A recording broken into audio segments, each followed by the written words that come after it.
Hi there. I mean, hello. My name is James Lobb.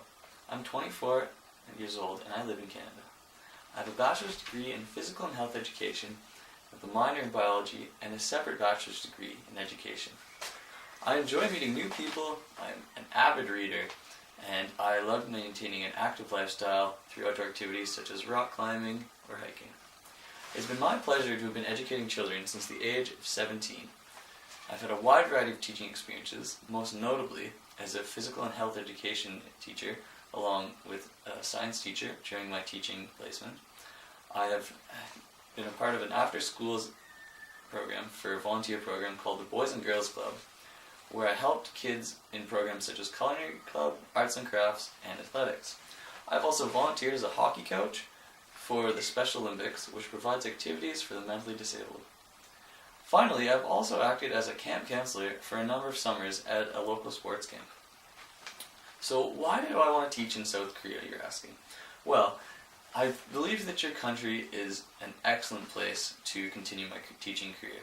It has a culture which I'm really interested in. The people sound very warm and friendly for Western society people such as myself. And I want to teach a group of students who are truly passionate about learning English. I'm an upbeat and positive person, as you'll soon begin to tell, and I'll bring an enthusiasm to my teaching which will definitely reflect in the students' learning. I not only want to teach English to the students, but I also want them to have an enjoyable time while learning it.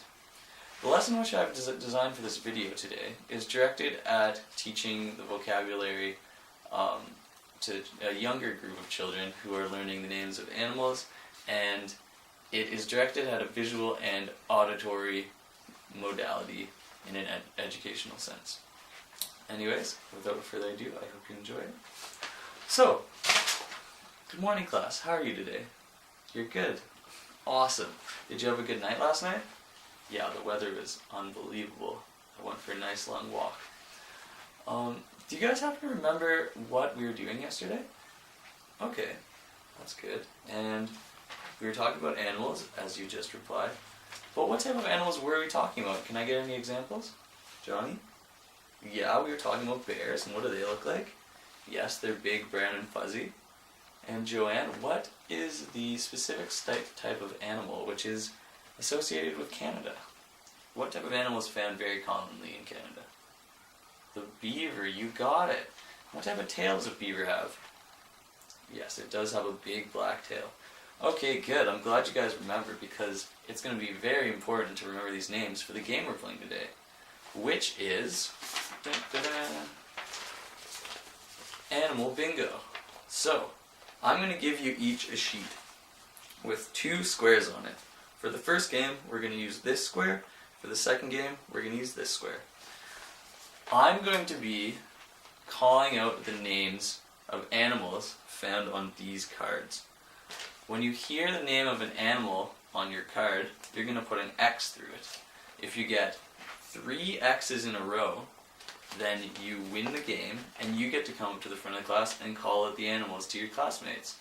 I know, really exciting. So, you're going to have to pay really close attention because some of the animals do look similar, but are quite different. So, let's give it a try. For the first animal, let's go with a lion. What's a lion look like? Yes, Susie?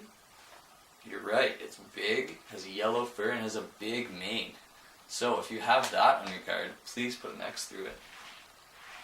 And we will move to our next animal now, which is an elephant. What's a distinguishing feature of an elephant? Okay, it's big.